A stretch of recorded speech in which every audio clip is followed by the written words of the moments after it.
Dark space was silent, as always. A single ship drifted near the broken remains of a massive alien fleet. The fleet had once belonged to the Tharok Empire, one of the most powerful races in the galaxy. But now their great warships were nothing more than twisted metal and floating debris. Fires still burned in the remains of their command vessel. A rescue ship from a nearby star system slowly approached the scene. Inside, alien officers looked at the screens in disbelief. The fleet they were coming to help was gone. Destroyed. "Is there any signal?" one of them asked, voice shaking. "Yes, Captain," replied the officer at the comms. "One signal, a black box beacon, repeating the same message again and again. Play it." A cold, human voice came through the speakers. This was just our warning shot. Earth was holding back. Now the gloves are off. The rescue ship fell silent. No one moved. No one spoke. The words echoed in the control room, each syllable heavier than the last. The humans had done this. But how? The Tharok fleet had been massive. Over 200 warships. Earth's last known fleet had less than 30. Everyone knew Earth was new to the galactic stage. Everyone believed humans were emotional, disorganized, and weak. But now, this? The one. Message played again. This was just our warning shot. Across the galaxy, news spread like wildfire. The Council of Systems met in emergency session. Alien leaders, generals, and rulers gathered in secret rooms. Fear crept into every conversation. What had Earth done, and more importantly, what were they going to do next? Back on Earth, deep beneath the Atlantic Ocean, Admiral Graves stood in a quiet room lit by blue lights. He looked up at a giant screen showing the wreckage of the Tharok fleet. His face showed no pride, only silence. He turned to the officers, behind him. "They destroyed our colony," he said. 10,000 civilians, families, children. No one responded. We warned them. We begged for peace. They laughed. They pushed. They killed. His voice dropped. So we showed them what it means when humans stop holding back. He stepped forward and gave the final order. Prepare Phase 2.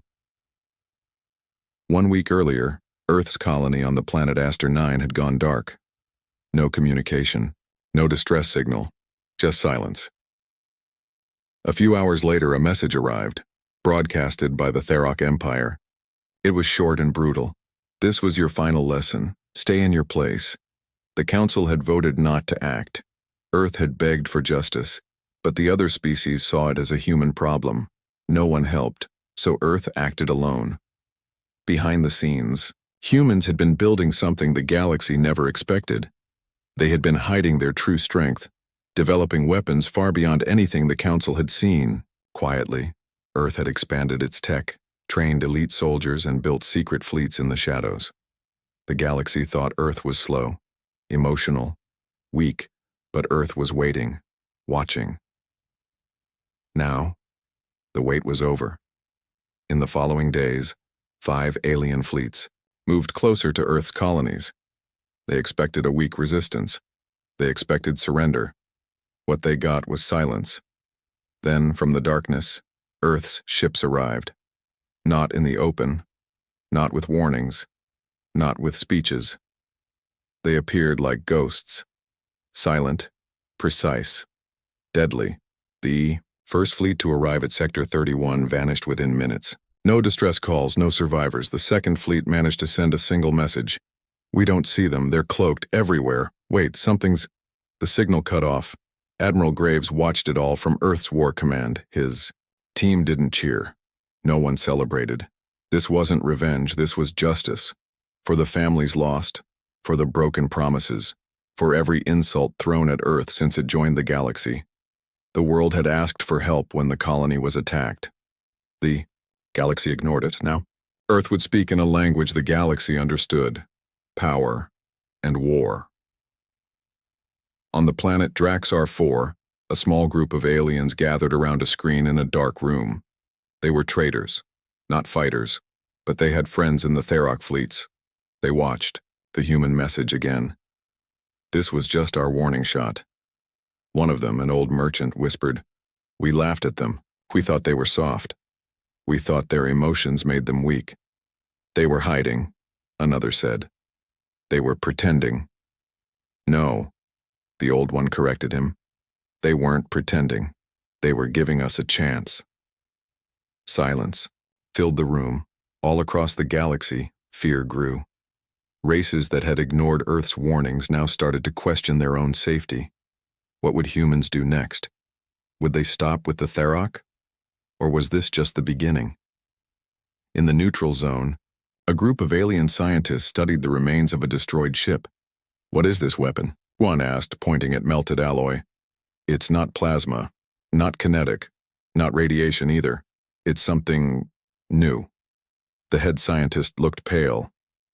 "They didn't use this before. This is new tech. Advanced. We've never seen anything like it." The message became clear to all.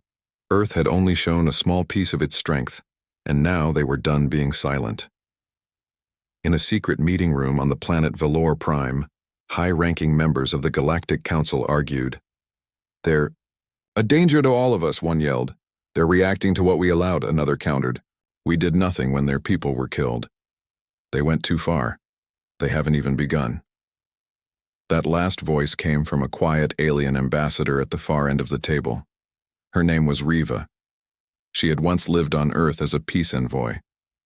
"I lived among them," she said calmly. "You think they are wild, unpredictable, but they are something else. When they love deeply. When they hate, they become something terrible." The room fell silent. "Pray that they stop," she finished. "Before there's nothing left." On the edge of human space, Earth's newest fleet gathered. It was called the Fist of Sol. It didn't just carry weapons, it carried a message, and that message was simple. "You hurt us. Now you will understand what it means to fear us." A young captain aboard the flagship looked at the display of enemy space. He was nervous, but not afraid. His commander placed a hand on his shoulder. "Don't worry," she said. "They started this war. We'll end it." The engines roared to life. The stars shifted, and Earth's fury began to move. The enemy ship drifted silently through deep space, unaware that anything was wrong. Inside, the crew joked and relaxed, believing their path to Earth's outer colonies would be simple. After all, Earth had always been quiet, always slow to respond, always choosing diplomacy over conflict. They were wrong. Just outside their sensor range, hidden in the shadow of a dead moon, a group of human ships waited without making a sound.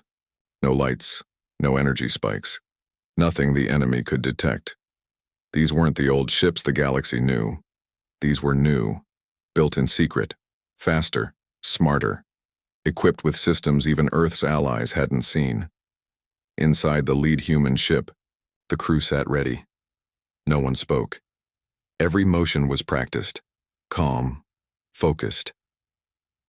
The commander stood, eyes locked on the screen showing the enemy's movement. "They destroyed our colony," she said quietly. "They thought we'd do nothing. Now they learn who we are."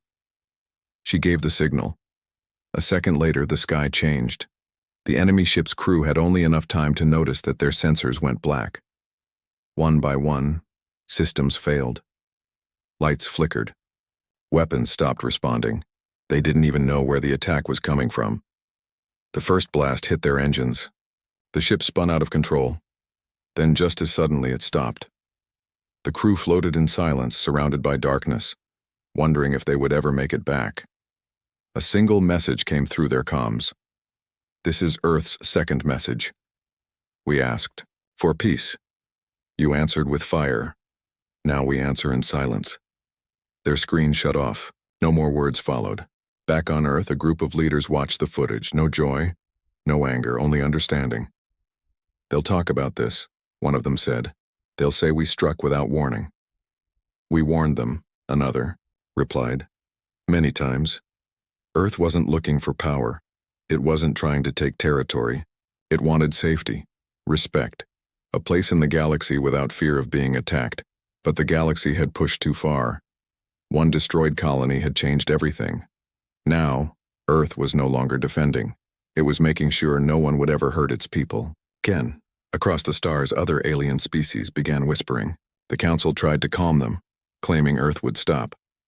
But every day another enemy ship vanished without explanation. Another base went silent. Entire sectors started to avoid human space. The fear was growing. On a remote outpost, a group of young alien soldiers trained in the cold. One of them held a data tablet showing the recent losses. His friend looked over and shook his head. They're everywhere now. How do we fight something we can't see? They said humans were soft. They're not. The old stories had painted humans as too emotional, too attached to each other. But now those same emotions were the reason they wouldn't stop. They were not fighting for power. They were fighting for each other. In a distant system, a transport, ship carrying civilians from 3 different species was intercepted. The captain expected trouble. But instead of weapons, the human fleet sent aid, medical supplies, food. A message played, "We are not your enemy, but we will protect our own." Some began to question everything they had heard about Earth. Maybe they had judged humanity too quickly. Maybe Earth had not been weak, it had just been kind. Now, kindness had been broken. Inside the council chambers, arguments turned to panic. Some members demanded peace talks. Others demanded Earth be stopped. But none of them had answers. How did Earth build so many ships in secret? How did they advance so quickly? What will they do next? No one knew. One council member finally spoke, his voice low. They were never behind us, they were watching, preparing, and we gave them every reason to become what they are now. Back at a hidden human base deep in the asteroid belt, engineers worked, in silence. They weren't building weapons of destruction. They were building shields, scanning networks, faster ships. Earth didn't just want to strike back. It wanted to protect its people from ever being harmed again. In a quiet room, a young officer looked at a photo on his desk. His sister had been in the colony that was lost. He whispered her name, then stood up and returned to duty. Not for revenge, but for peace. True peace, the kind that must be defended with strength. The galaxy had forced Earth to change. Now that change was moving through space like a tide. Some would try to stand against it, but most would simply get out of the way. Because now everyone understood. Earth had never been slow. It had simply been waiting for the right time to act. The small mining moon lay quiet beneath the dim light of its red sun. Dust storms swept across its rocky surface, and deep inside its caves workers moved slowly, unaware that the galaxy outside was shifting faster than ever before. Among these miners was Kira, a young alien woman with sharp eyes and a curious mind. She was tired from the long shifts, but she stayed near the observation window, staring up at the stars. Suddenly something strange appeared in the sky, a flicker of light that pulsed and shifted. It was not a star, not a comet, but a silent ship moving through the darkness. It didn't broadcast any signals. It just hovered for a moment, then vanished into the black. Kira wasn't the only one who noticed. Around the mining colony, whispers started to spread. Traders, workers, and even soldiers began talking about a new presence, a force that didn't fit the usual patterns of galactic movement. That force was Earth. No one knew exactly what Earth planned, but everyone felt it was, changing the rules of the galaxy. Back on Earth, leaders gathered in a high chamber filled with screens showing distant systems. Admiral Graves stood at the center, calm but determined. "We gave them warnings," he said. "We begged for peace, they chose to ignore us." He pointed to a map highlighting the mining worlds, the outposts used by many alien races for resources. "These worlds are more than just rocks, they hold people, workers, families, friends. We will free them." A scientist raised her hand. "But Admiral, some may see this as an invasion. Will we face resistance?" Graves shook his head. "We don't want war. We want freedom. Those who resist are already part of the problem." That night, the Havoc Storm and other human warships slipped silently through the void. moving toward the mining colonies. They brought no loud announcements, no calls for surrender. Only a simple message was sent. We come to free the oppressed. We come to end the silence. On the mining moon, Kira and her friends heard the broadcast. Her heart raced. Are we really free now? She whispered. At the colony command center, alien soldiers scrambled to prepare defenses, but the human ships were faster and smarter. They blocked communications, disabled weapons, and delivered food and medicine to the miners. The colonists were stunned. Some aliens had expected Earth to be harsh, punishing the guilty and taking control. Instead, they saw care, compassion, a hand reaching out. Word spread quickly. Other colonies began sending secret messages, asking Earth for help. Meanwhile, in the capital of the former Theric Empire, confusion and fear spread. Council members argued over how to respond. Some said to open talks with Earth, but others saw this as weakness. We cannot let Earth shape the galaxy, one leader said. If we do, we lose everything. But Earth's actions were not about taking power. They were about changing the balance. A young council member, Rian, watched the newsfeed in his private room. He felt torn. The stories of freed miners, the aid delivered, and the calm yet firm human ships touched something inside him. Maybe we have misunderstood them, he thought. Maybe Earth is not our enemy. In the darkness of space, another force watched the unfolding events. The Veil, a secretive group that rarely showed itself, had taken interest. They sent a silent scout to observe Earth's fleet, curious about the rapid changes. On board the scout ship, the captain whispered, Earth is no longer the same. They have changed, and with that change comes power we have never seen. Back on Earth, engineers and scientists worked day and night. They studied new technologies discovered during the first strikes, adapting and improving. They knew that freedom came with a cost. The galaxy would not accept Earth's new role easily. A young pilot named Jace stood on the deck of a human cruiser, looking out at the stars. He thought about his family lost on Aster 9, about the quiet moments before the attacks began. He felt a mix of sadness and hope. We're not just fighting for revenge, he told his friend. We're fighting for a future where no one has to live in fear. Jace's friend nodded. And no one will forget what Earth has done. As Earth's influence spread, more alien races began to reach out. Some wanted to join the new alliance, hoping for protection and peace. Others remained silent, watching and waiting. The galaxy was changing. The question was simple. Would it be for the better? And as the Havoc storm moved to its next target, Kira and the miners looked to the sky, wondering if freedom was finally within reach. The distant stars twinkled faintly as the fleet moved through the dark silence of space. Among the crew aboard the flagship, tension was thick but quiet. Captain Lyra stood at the command console, watching the sensor readouts carefully. They were nearing an uncharted sector, a place where rumors whispered of lost colonies and forgotten worlds.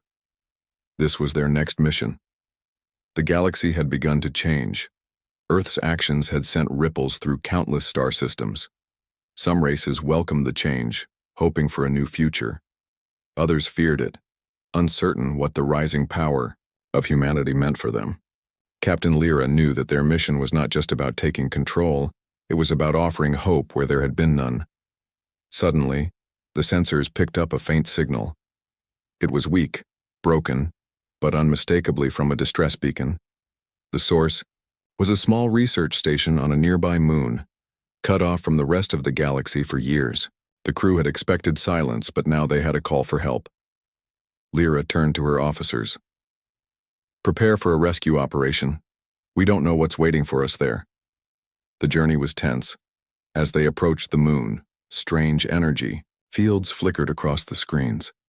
The station's outer defenses were damaged, and the atmosphere was thin and unstable. No response came from the station's crew. When they docked, the team moved carefully inside. The corridors were dark, the air heavy with dust and silence. In the control room, holographic screens showed fractured data logs, messages cut off mid-sentence. reports of strange lights in the sky, and warnings about an approaching storm of unknown energy. Then, a voice came through a hidden speaker, weak but alive. "Help. Earth. They are coming. Please." Lyra's heart tightened. The voice was human, one of their own. But the message was full of fear. The rescue team pressed deeper into the station. They found no crew, only signs of sudden evacuation.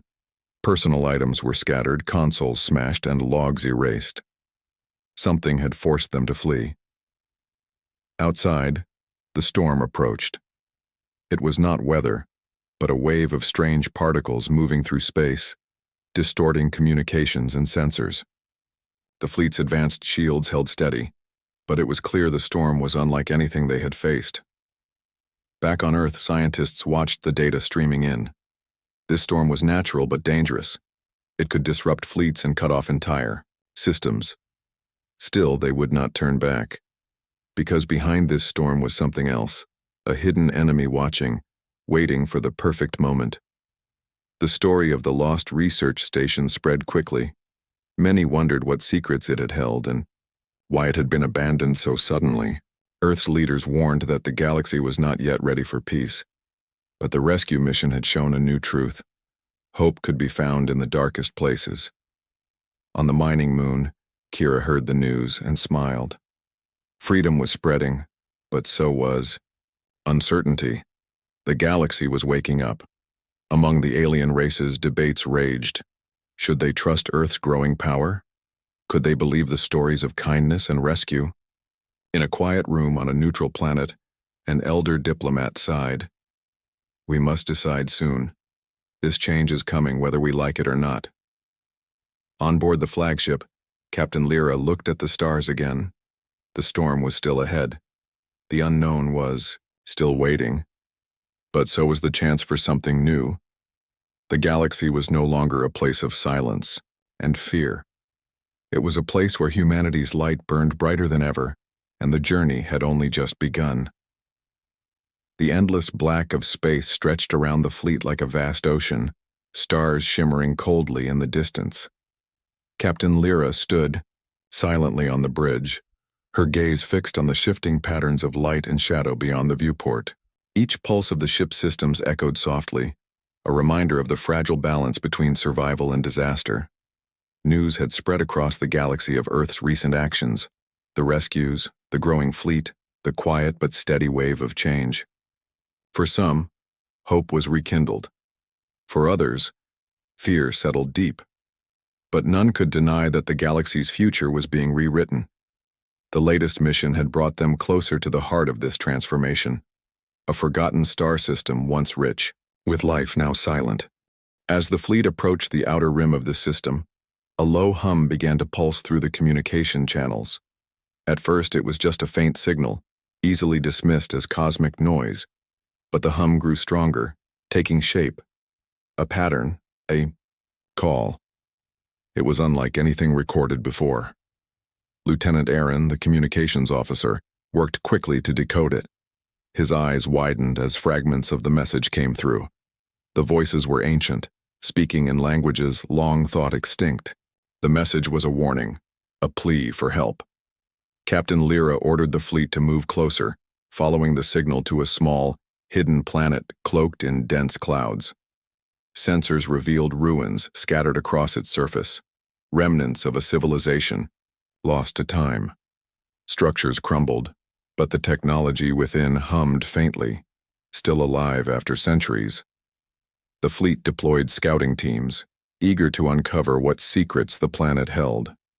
Among them was Jace, the young pilot who had carried hope for a future without fear. His small exploration vessel touched down gently on the cracked soil. As Jace stepped out, he felt the weight of history pressing down on him. The air was thick with memories, silent stories waiting to be heard. In the center of the ruins, a tall obelisk stood, covered in glowing symbols that pulsed softly. Suddenly a voice echoed inside his helmet, clear and calm. It was the voice of an artificial intelligence, ancient but still functioning. "Welcome, travelers. You stand on the edge of a forgotten past. Our people fell silent when the darkness came, but our knowledge remains. Use it wisely, for the fate of the galaxy depends on it. Jace transmitted the message back to the fleet. The news ignited excitement and questions. What was this knowledge?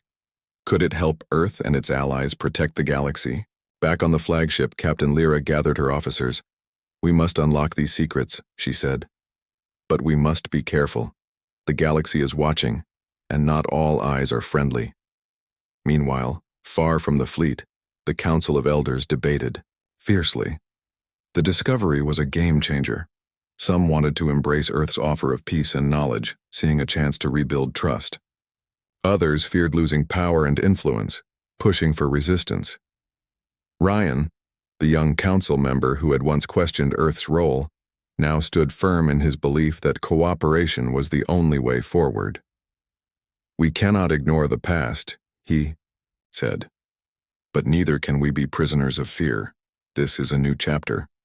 As alliances shifted and plans formed, Earth's fleet prepared to study the ancient technology. Scientists and engineers worked side by side, unraveling mysteries that had been buried for millennia. The ancient AI offered guidance, teaching them about energy fields, faster than light travel, and defensive shields unlike any Earth had seen. With each discovery, the fleet grew stronger, not through force but through knowledge. On the mining moon, Kira listened to the broadcasts with growing hope. The galaxy might be complicated and uncertain, but the light of possibility was shining, brighter than ever. But shadows lingered. In the depths of space, unseen eyes tracked every move. Hidden factions whispered plans to claim the ancient secrets for themselves. The game was far from over. Captain Lyra watched the stars once more, feeling the weight of responsibility settle over her. The fleet was no longer just a force of rescue or defense. It was the beacon of a future where the galaxy could be united.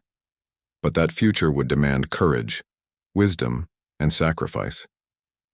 The story was far from finished, and the next steps would decide everything.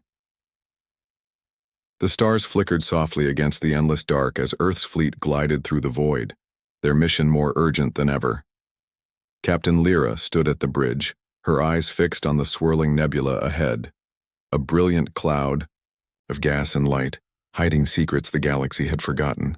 This nebula was their next destination, and what they might find could change everything. Whispers traveled fast through the fleet.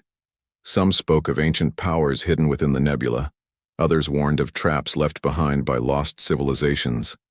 But for Lyra and her crew, the chance to learn and protect outweighed any fear.